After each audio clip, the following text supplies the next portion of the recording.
You are praying for increase, but are you ready? I have ran into many of my clients that have transitioned to earning higher wages. Now they have a new set of problems. Listen, when you transition, you have to also readapt and have a new mindset and have a plan for as you go into this higher income bracket. You cannot go in with the same philosophy and with the same habits that you did when you were in the lower income bracket. Let me tell you, if you're a single earner, your income, if you're making over 47,000, you've just doubled the taxation that you would owe to the IRS. So there's no way that you can do the same thing that you were doing prior to that after that. But when you're married, you have a lot more wiggle room than the single person. That's the advantage and the benefit of being married, you know. It is a legal instrument that has legal benefits, okay?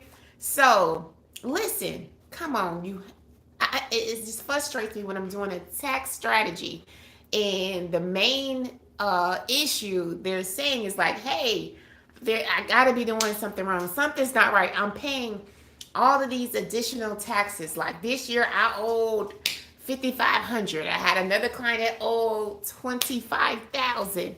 So there's something not right. Let's say that something's not right. It is right. The calculation is right, but there's something that you are not doing, right? So how can we change that? Listen, on the tax itemization lines, tax credits should not be zeroed out. Tax credit means you're being credited for the tax that you would owe. But since you have a credit that we can apply, you won't owe it. But if it's zero, you got to pay it. So if you're not paying into your HSA, or you're not contributing to an IRA, you don't have the after tax type of retirement accumulation vehicles, what are you doing? What are you doing with your income? If they're all going towards liabilities like cars, rent, none of these things are tax crediting. Okay? Somebody made a post saying like, I don't see the point in buying a home. Doesn't make any sense. I'm paying $1,200 a month for rent, and if I buy a home, I'm going to be paying $2,000. Well, unless you thoroughly look into this with a tax strategist or somebody that's in the financial realm that can really weigh out the pros and cons, like you really don't know if it's a benefit. All you're looking at is like, I got to pay $800 more to buy this home. But at the same time, you're going to get a tax credit for being in that home as well. So depending on your income bracket, it could very well be a benefit to buy that home versus rent, because you're not getting no credit for no rent. Your landlord may be getting the credit, but you are not. So there's many advantages to buying versus renting, so you really have to look at the whole scenario. But what I'm tired of is my high income earners, W-2 wagers, don't have any type of credits, and they're paying all their money to the IRS. When you sit down with a person, like some people think that everybody's trying to sell you. Everybody's not trying to sell you. Like, this is legit information. You can either pay IRS or you can pay yourself. It's your choice, but you're going to pay anyway. Who would you rather pay? Pay yourself. It makes sense. So we are halfway throughout the year. We're over halfway out the year. You can still do something for this year. If you are a married person and your income bracket is over $96,000, you in the U.S., and you don't have no credits, it means you're not paying into anything that would credit you your tax bill. You need to change that, because I'm so tired and sick of seeing money being blowed to the IRS and it's not benefiting your family. My company is about generational wealth, passing it down correctly. It's also about how to accumulate generational wealth effectively.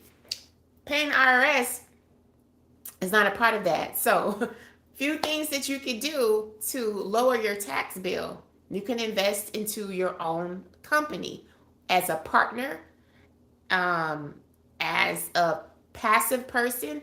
You know, when I say your own, it doesn't have to be your complete ownership. It could be someone that you're in partnership with. You could be a passive investor, but if you're a member of a LLC, or if you've created your S corp, all these things, these are different pathways to give you tax credits. And there's a difference between tax credits and tax deductions. So learning that is pivotal as well. But when you have a higher income and you're looking at going into ownership, whether it's to be an investor in certain companies or to invest in real estate, you need to show that you have these income amounts. So sometimes the deductions is not so great, because you don't deductions will actually deduct from your income, but the credits will allow you to still show a income but lower that tax bill. Hi, JFK. Nice to see you here. So, yeah, if you're on right now, make sure you press like and hit the subscribe button. You have any comments about anything that I just discussed, drop them below. I'll be glad to go back in and dive in a little bit more into this discussion. It's very well needed, because, we are aging, so whether you have kids or not, whether you're single or married, it makes a huge difference. Okay, so we have to operate in that difference. We cannot do the same thing that we've always done when our situations are changing. It makes a big difference. So thanks for chiming on, and I'll be looking forward to responding to any comments here. Drop them below. Bye.